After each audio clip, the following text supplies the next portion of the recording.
et messieurs, bonjour. Je suis Léonard Fandja, le journaliste patriote. Je suis le directeur de publication du journal en ligne Les Visages d'Afrique.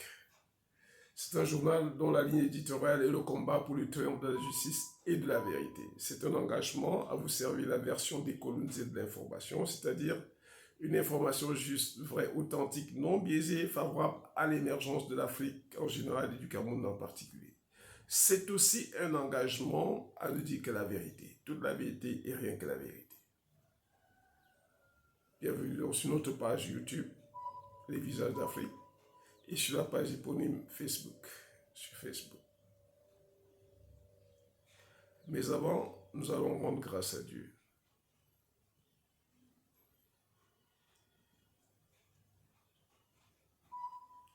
Tu es Seigneur, le lot de mon cœur, tu es mon héritage.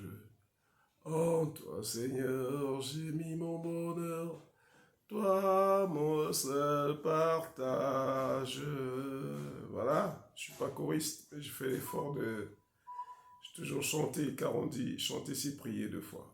Alors, pour ce jour, chers amis, nous n'avons pas trop à dire. On vous sert les images. Vous le compte rendu, un compte rendu de la CAN en Côte d'Ivoire. Nous voulons vous donner cela afin que ça serve d'inspiration à tous ces fossoyeurs du football camerounais qui sont contre Samuel Eto'o et ce gouvernement qui décide de reprendre le football sans avoir amélioré en montant les Belges Joseph Antoine contre Samuel Eto'o dans la gestion des infrastructures. Mais suivez donc ce que les gens ont vu en Côte d'Ivoire. Parce que moi, j'étais au Gabon, j'avais passé mon temps à filmer les images du Gabon envoyées. Les gens se sont dit que j'allais rester au Gabon peut-être. Tout simplement parce que quand vous le voyez que le pays n'est pas ce que les gens croient, il y a des efforts qui sont faits dans ces pays et très souvent ceux qui supportent le régime RDPC voient ça comme une offense. Alors que nous voulons leur dire qu'il n'est pas mauvais de progresser, d'être soucieux, d'être ambitieux et de réaliser ses ambitions. C'est très important. Nous voulons, quand on le fait, c'est pour susciter en ce gouvernement un peu d'honneur à vouloir prendre au moins la résolution de faire quelque chose. On a fait depuis 40 ans, on dit que le budget de la consommation est supérieur au budget d'investissement. Ça n'a pas changé. Mais nous n'allons pas nous fatiguer à vous servir toujours. Alors, suivez ce que les autres, ce n'est pas des Camerounais qui disent de ce qu'ils ont vu en Côte d'Ivoire. Puisse cela inspirer le Cameroun. La Côte d'Ivoire a accueilli plus de 2 millions de visiteurs. Même l'Amérique du Sud, même l'Arabie Saoudite ont soumissionné pour les droits TV de cette Coupe d'Afrique des Nations. Autant dire que les retentissements, disons les échos ont été retentissants, même en dehors du continent africain. Ibn Massoudi Diaby Véron, la Côte d'Ivoire a élever le curseur des exigences de cette Coupe d'Afrique des Nations. Le prochain pays qui va organiser cette Coupe d'Afrique des Nations aura fort à faire, parce que la Côte d'Ivoire a mis la barre très haut. Oui, ce qu'il faut d'ailleurs apprécier par rapport à l'organisation de cette CAN en Côte d'Ivoire, vous savez, généralement on pense qu'en termes d'infrastructure, en termes de meilleure organisation en Afrique, il faut aller visiter, si vous voulez, l'Afrique du Nord et un peu l'Afrique du Sud à travers la Coupe du Monde de 2010 qui a été organisée de ce côté. Mais la Côte d'Ivoire a déjoué tout ça. La Côte d'Ivoire a prouvé que l'Afrique du Sud-Sahara peut faire quelque chose. Parce qu'il y a eu des innovations qu'on ne va pas faire ici, qu'on va rappeler un peu des choses qui ne se sont jamais fait ailleurs.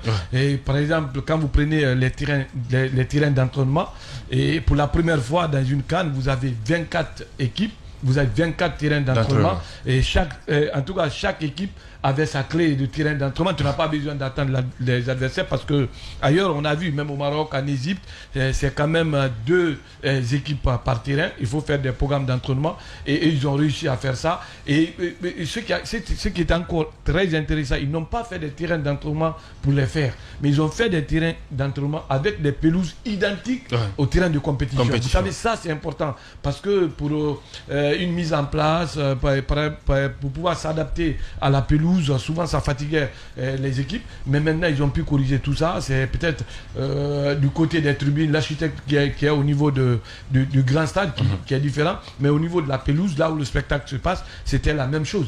Et les transports, on a vu quand même que le niveau de sécurité était tellement élevé que pour venir au stade, il fallait quand même se lever, il fallait quand même être d'une aptitude physique qui dit pas son nom, il faut être en bonne santé, parce que parfois on pouvait vous laisser à 7 km de la rentrée du stade, exactement, 4 km, et où il y avait des bus qui vous transportaient jusqu'à la porte du stade, mais qui contournaient, qui revenaient pour vous donner encore 2 km de marche, pour vous dire qu'il faut être en bonne santé pour venir au stade, et puis venir au stade. Et à ce niveau, dans le stade, ce qu'on a aimé aussi, c'est le fair play des supporters ivoiriens, le fair play, l'accueil.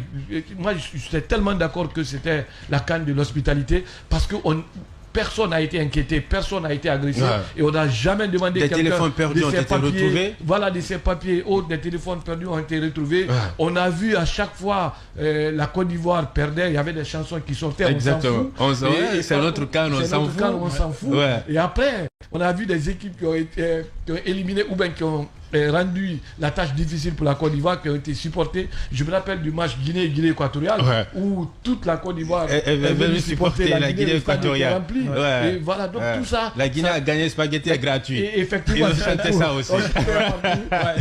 Donc c'était beau. Vous savez, c'est ça la fête. Et c'est ça l'idée du football. Et se faire play, l'ambiance. Et je pense bien qu'aujourd'hui, si la CAF n'avait que de recours, le Maroc, l'Égypte, en cas de défection d'une nation qui organisait la CAN, mais aujourd'hui la CAF fait se référer de la Côte d'Ivoire aussi. Et je parle sous le contrôle du président de la CAF, Moustapha, qui allait plus loin, dire que la Côte d'Ivoire est capable d'organiser une Coupe du Monde maintenant, parce que ce qu'il a vu, je pense que c'était très important. Aujourd'hui, rien ne vient au hasard, il faut avoir la volonté politique.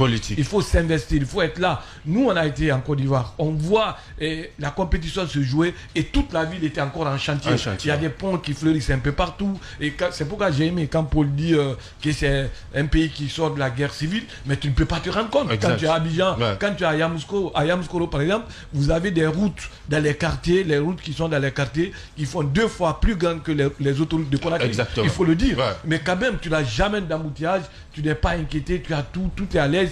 Et quand on parle au niveau de l'alimentation, parce que qui parle de rassemblement parle aussi de la faim, il faut quand même être en forme pour être au stade. Tu as 1000 francs CFA et tu manges à ta faim. Et tu n'as pas besoin d'aller quand même quémander ou faire des trucs. Et autre chose, plus important aussi, c'est au niveau des logements. C'est une première. Parce que moi, j'ai eu la chance de voir plusieurs cannes, mais c'est une première de venir dans une ville où il y a plus d'hôtels que de clients. Ça, c'est à Yamoussoukro. Vous avez partout, il y avait des résidences, il y avait des hôtels, il y avait tout. Et après, moi, je suis allé plus loin poser la question à un citoyen de Yamoussoukro. Je dis, attendez, c'est parce qu'on organise la canne à Yamoussoukro que vous avez fait ces hôtels ou quoi? On me dit non, il y avait ces hôtels bien avant, que c'est une ville touristique, c'est quelque chose qui est favorisé là-bas, c'est quelque chose que l'État, quand tu veux investir dans l'hôtellerie par exemple, l'État t'aide jusqu'à hauteur de 60-80%. L'hôtel où nous étions, c'est pour un jeune de 34 ans, tu ne peux pas imaginer, et qui est parti vers l'État, qui travaille au niveau des eaux et forêts, qui est parti vers l'État avec un projet qui a été préfinancé. Je pense, on le dit, on fait un compte rendu pour qu'on essaye de prendre des exemples comme ça, c'est très important. Et il est parti avec son projet, le projet a été financé par une banque, et je pense, et j'ai vu la facture, je ne vais pas le dire, on n'était que 11 personnes dans cet hôtel-là. Mais quand j'ai vu la facture par rapport au logement, par rapport à la nourriture et la piscine et tout ce qui s'assuit, quand je vais le dire, tu vas avoir des mots de tête. Et ça, c'est du contribuable guinéen. Pourquoi on ne peut pas faire la même chose chez nous? Et ça, c'est possible. Et parce qu'aujourd'hui, ce jeune, il a d'autres ambitions de créer d'autres hôtels. Et il est lié par son État. Je pense que c'est important. Et la CAN est en train de partir, ou la CAN est déjà partie. Mais ces infrastructures, c'est bien. On a parlé du stade, on a parlé des routes, on a parlé de l'alimentation, on a parlé de logement. Tout ça, ça va rester en Côte d'Ivoire. Et ça devient un facteur de croissance, de développement. Absolument. Et après, tout le monde va pouvoir profiter. Et je pense l'organisation d'une compétition, c'est sous cet angle qu'on doit plus voir ce tank de développement qui peut changer tout un pays. Pour ceux qui connaissent la Côte d'Ivoire il y a 10 ans ou il y a 5 ans, je vous conseille de repasser voir encore parce que c'est totalement différent. La seule chose qu'on voit peut-être du côté du Maghreb qu'on n'a pas vu en Côte d'Ivoire, c'est les trains TGV. Exactement. Et mais là, et sur toutes les routes, ils sont en train encore de mettre des voies ferrées pour pouvoir mettre les trains et tout ça pour faciliter le déplacement. Et je pense bien qu'on a été gâtés. Ça allait être mon plus grand regret si je ne me rendais pas en Côte d'Ivoire. Et bien voilà, l'histoire elle est belle, hein, elle est belle. L'aventure fut très belle du côté donc de la Côte d'Ivoire, auprès donc de notre Sili national de Guinée. C'est une des rares fois de voir des supporters refuser de quitter le terrain parce qu'ils avaient été hypnotisés par l'ambiance dans les stades. Le match fini, jusqu'à 15, 20, 30 minutes, il y a encore des supporters comme s'ils attendaient un autre match alors que le match était complètement fini. Tellement l'ambiance était donc l'ambiance était folle. Alors le tube de l'artiste qui fait intégralement partie d'ailleurs de la folle compétition.